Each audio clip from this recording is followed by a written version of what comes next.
Magandang araw sa inyong lahat, mga giliw naming tagapakinig.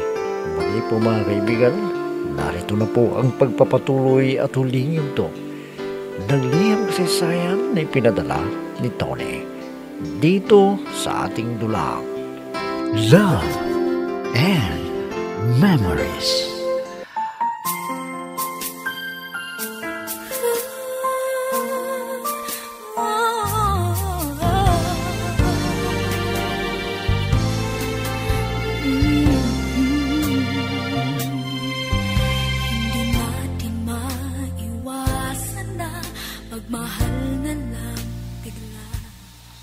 Nagkaunawaan kami ni Marie at nang ihatid ko siya ng madaling araw ay galit na galit ang niya dahil ang akala niya ay itinanan ko.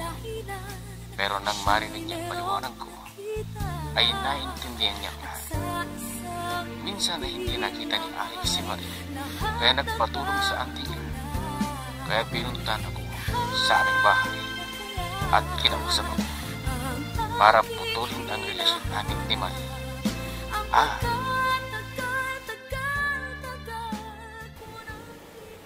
Nandito ka pala sa bahay ni na Marie. Talagang mahigpit mo siyang binabantayan, ano? Bakit po kayo naparito? Ano bang kailangan ninyo kay Marie? Tuturuan ninyo? Para ako isiraan, ganun ba? Di ba ipinaliwanag ko na sa'yo ang lahat? Pero di ka nakinig sa akin. Pwede kang mabilanggo dahil minor de edad si Marie. Kaya pumili ka. Putulin mo ang relasyon ninyo o mabibilanggo ka. Madam, bakit ninyo ginagawa ito sa akin? Tinanggal na ninyo ako at nag-transfer na rin si Marie. Bakit pa kayo pumunta rito para takutin kami? Hindi kita tinatakot, Tony. Nagmamalasakit pa ako sa'yo. Gusto mo bang mabilanggo? Wala akong kasalanan, madam. Totoo na may relasyon kami. Pero kahit ipamedico legal ninyo si Marie, ay wala akong ginawa sa kanyang kahalayan para siraan ang karangalan niya. Di gaya ng inyong pamangkin na bastos dahil sinisiraan niya ako. Ano? Huwag mong sabihing bastos si Alex dahil matinong pamilya ang pinanggalingan niya. Kaya layuan mo si Marie. Kundi, may masamang mangyayari sa iyo. Madam.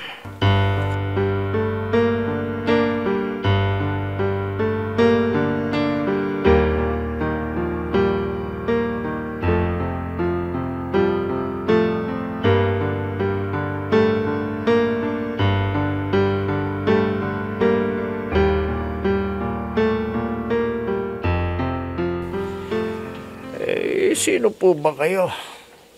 At anong kailangan ninyo sa aking anak? Ako po ang prinsipal ni Marie. At gusto ko po siyang kausapin. Ano ba bang sasabihin niyo sa kanya? May nailipat na siya sa ibang school. Kaya huwag na ninyong pakialaman ng aking anak.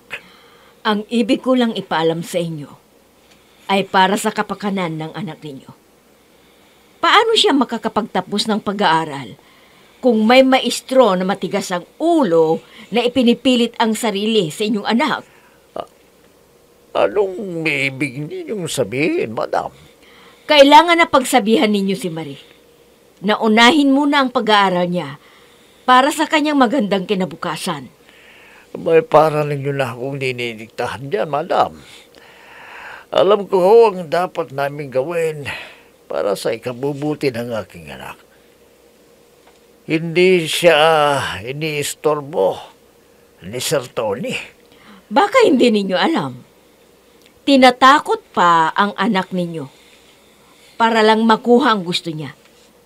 At mas mabuti kung ang maging karelasyon ng anak ninyo ay ang pamangkin ko. May kaya sa buhay at sigurado pa na matatapos ang pag-aaral ni Marie.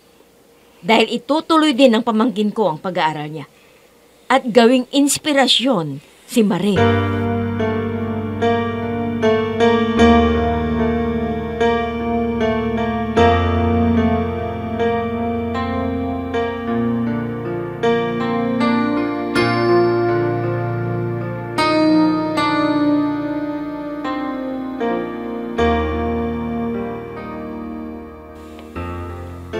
Mang Lucio, ano po bang sinabi ng Madam Principal sa inyo? Aba, parang dinidiktahan ako na pagsabihan ko raw si Mare na mag-aral muna at ang pamangkin na lang daw niya ang dapat na maging karelasyon ng aking anak. Dahil may kaya daw sila sa buhay. Ano? Talagang niyabang naman niya. Nako mo may kaya sila. Ay, ipinaparinig nila sa inyo para kumbinsin si Marie na makipagrelasyon sa pamangkin niya. Yun po ang gusto niya para ituloy ng pamangkin niya ang pag-aaral daw at gagawing inspirasyon si Marie para daw makatapos. At hindi siya nag-alok na tutulungan si Marie sa pag-aaral niya? Wala namang sinabi. At sinisiraan ka pa, Sir Tony. At sinabi niya na tinakot mo raw si Marie para magustuhan ka niya. Nako, hindi po totoo yan. Malinis po ang hangarit ko kay Marie, Mang Lucio. At kung ano man ang desisyon niya, ay tatanggapin ko po. Nako, mas mabuti pa siguro kung kayo ang magkatuluyan ng aking anak. Dahil hindi kayo mayabang. Hindi gaya ng principal na yon. Na may pinagmamali ka pa yata yung pabangkin niya na may kaya sa buhay. Inaapi kami dahil sa hirap ng buhay. Akala na siguro kakagat ako. Dahil mayaman sila. May kaya sila. Lalo na yung babaeng yun na principal, pakialamera. Mapanglait ng tao. Nako, pinamukha ba naman sa aking anak na naghahabol daw ang aking anak sa kanyang pamangkin. Nako, baliktad yata. Kaya, ayoko. Hindi ako pumayag sa gusto ng mangyari. Ayokong masaktan ang aking anak na si Mare.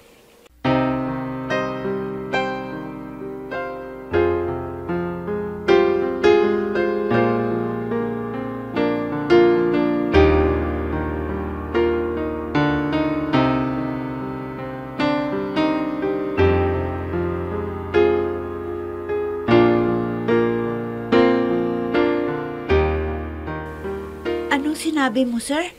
Pumunta si Madam Principal dito. Ano bang sinabi niya sa'yo? Abay, sinabihan ako na putulin ko na raw ang relasyon natin para ang pamangkin niyang gustuhin mo. Pambihira naman siya. Talagang ayaw ko sa Alex na yun eh. Wala siyang respeto sa akin. Ang alam niya, may pagtingin ako sa kanya dahil sumasama ako na kumakain kami sa labas at namamasyal. Tinutulungan ko lang naman siya eh. Dahil hindi naman alam ng pasikot-sikot dito sa ating bayan. Ganun pala. Tapos pinipilit na may relasyon kayo. At inutusan ng auntie niya na takutin ako. At binalaan pa para raw putulin ko ang relasyon natin. At kung hindi, ay makukulong daw ako. Ano naman ang sinagot mo, sir, sa masungit na principal na yon? Matapobre pa. Alam ko naman na gustong tulungan ng pamangkin niya na umibig sa akin. Pero wala akong nararamdaman kay Alex, sir. Kundi sa'yo ako umiibig. Noon pa man mahal na kita. Akala ko hindi mo ko mamahalin, Marie. Dahil sa agod ng ating edad. At sa ngayon, ay tumigil pa ako sa pagtuturo ko. Dahil sa ginawa ng principal na pagbibintang sa akin. Huwag na nating isipin yun. Wala naman tayong mapapala. Basta tayo ay nagmamahalan hanggang dulo ng ating buhay. Oo, Marie. Ipapangako ko sa iyo. Ikaw lang ang iibigin ko habang buhay. At sana, maayos na ang relasyon natin. At wala nang magiging sagabal sa ating pagmamahalan.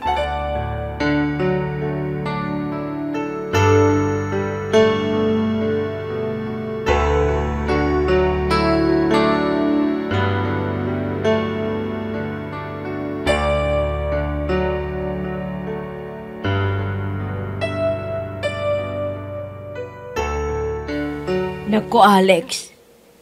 Bigo ako sa pakikipag-usap ko sa mag-ama. Dahil naroon ang Tony na yon. Dapat sana, ante, kasuhan ng sir na yun. Dahil may ebidensya naman na may relasyon silang dalawa ng kanyang estudyante. Talagang gagawin ko, Alex. Talagang matigas ang ulo niya.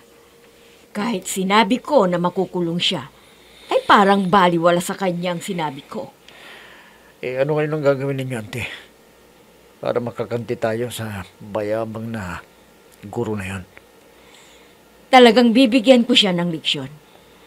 Para alam niya na hindi pwede sa akin ang tigas ng ulo niya. Magkakasubukan kami.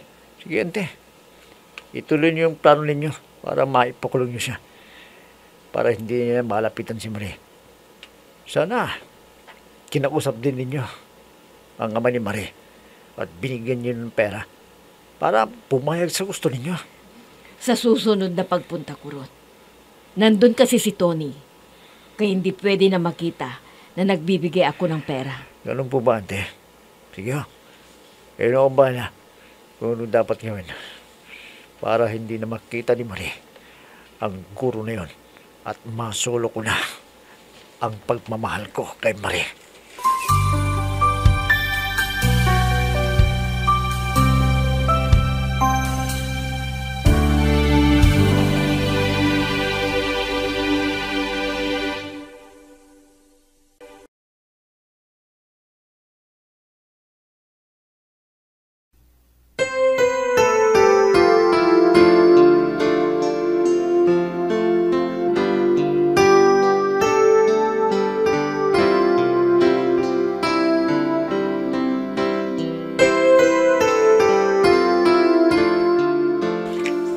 Bakit kaya? Hindi pa umuwi si Tony dito sa bahay. Ano na ba ang nangyari? Sana maisipan niya ang umuwi muna para makausap ko siya. Oh, Tony iho, mabuti naman at umuwi ka. Bakit ngayon ka lang? May problema ba? Ewan ko, Mama, kung maging problema ang gagawin ng mayabang na principal na yun. Ha? Anong ibig mong sabihin? Kinausap ka ba para bumalik sa pagtuturo? Hindi po, Mama, kundi sinabihan niya ako na makukulong daw ako kung hindi ko puputulin ng relasyon namin ni Marie. At sino siya para utusan sa bagay na yan?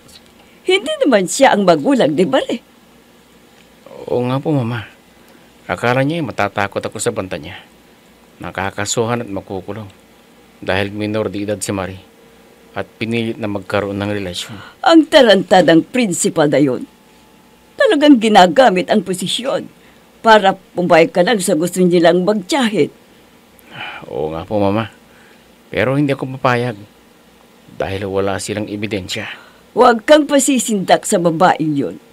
Lalaban tayo dahil nasa katwiran ka iho. Taga siya. Tayo pa ang kinalaban. Pagka siya ang mapahiya at hindi ikaw iho, hindi kita pababayaan. Salamat po, Mama. At nauunawaan po ninyo ang kalagayan ko. Lalo na at may naninira ng aking propesyon. Araw-araw na lang pinapayuhan ng sarili na kaya ko pa lahat pwede pa magagandang alaala. Alam mo ba, Marie, gusto ka pang kausapin ng principal na yon. Lumipat ka na, pero sinusundan ka pa rin. Ano kayang sasabihin sa akin ni Tay? Gusto niya na balikan ko ang pamangkin niya siguro. Uy, siguro, dahil nabanggit niya sa akin na mas mabuting makipagrelasyon ka raw sa kanyang pamangkin dahil may kaya raw din sa buhay. Ano?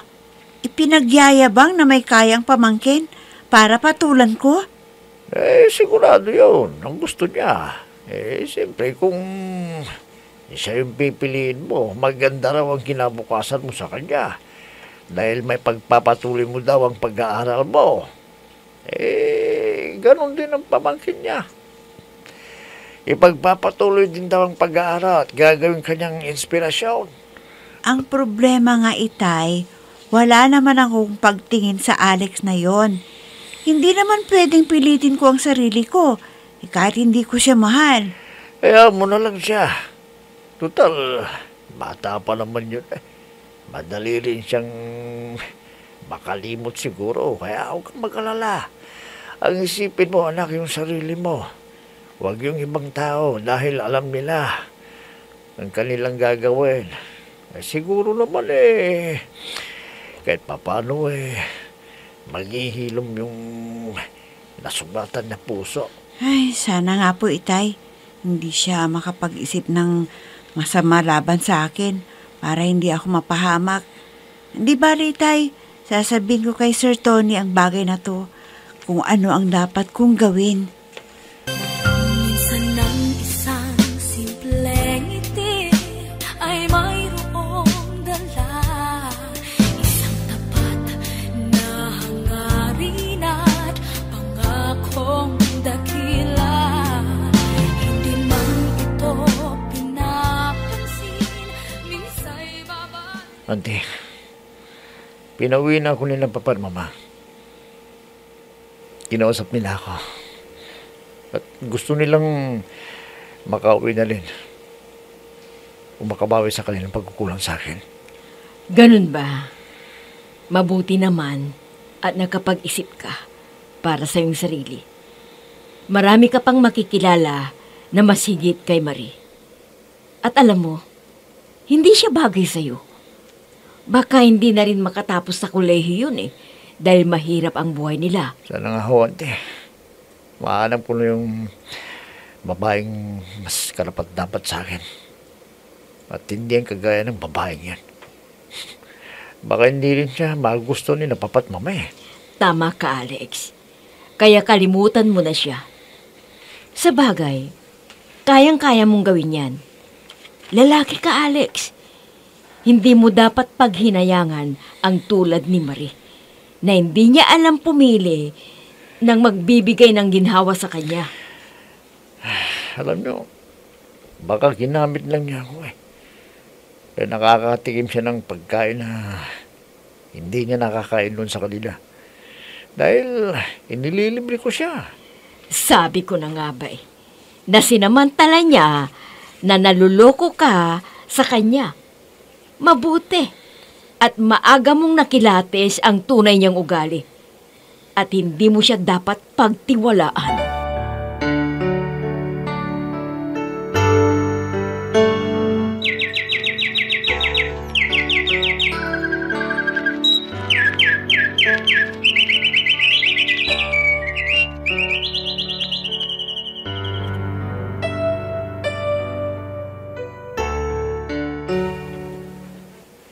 O bakit, Sir Tony? May importante ka raw sasabihin sa akin, sabi ni Marie. Ano ba yun? Pwede po, huwag ninyo akong tawagin, sir. Dahil may relasyon na kami ni Marie. At sa lalang madaling panahon, ay magpapakasal na kami. Ay, ganun ba? Pero hindi pa tapos si Marie sa kanyang pag-aaral. Hindi ba nakakahiya sa mama mo? Baka sabihin niya nagsasamantala kami sa inyo.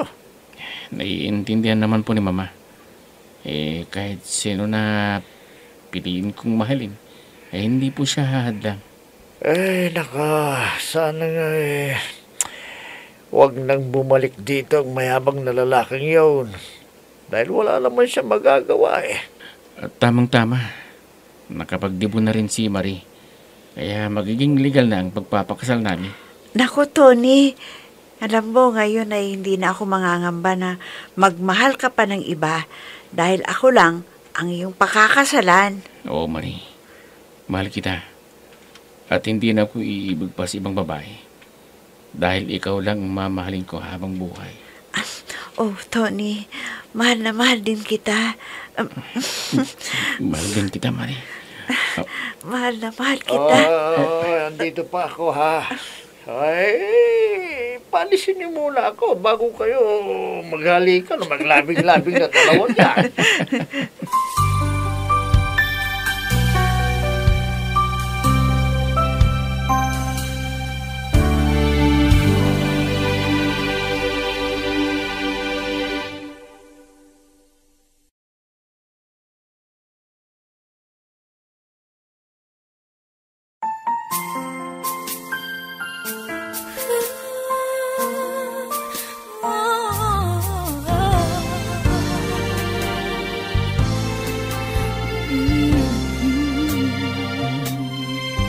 Hindi natin maiwasan na magmahal na lang. Marami silang ginawang kasalanan sa amin ni Marie. At ang gusto nila, ako ay makulong. Pero hindi sila nagtagumpay dahil kinontra namin at inilaban namin ang pagmamahalan namin ni Marie. At ngayon ay kasal na kami. At meron na kaming 2 anak. At naging masaya at maayos ang aming relasyon na mag-asawa. Hanggang dito na lamang. Nagpapasalamat, Tony.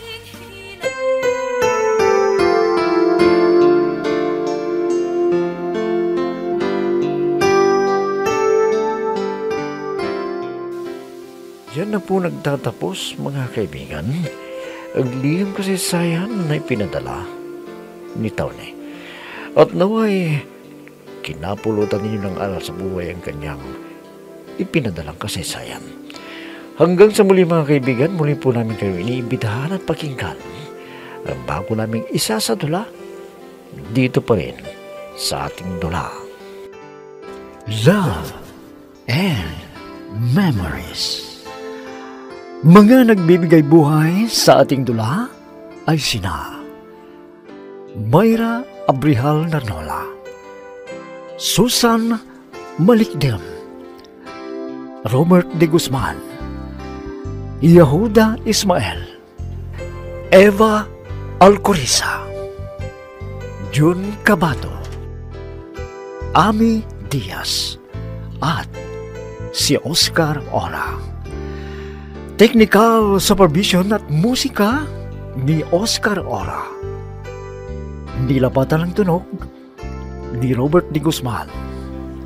Mula sa panulat at direksyon ni Ami Diaz. Love and Memories. Inihahandog sa inyo ng F3 Recording Studio para sa Pambansang Radyo ng Pilipinas, Bombo Radio, Philippines.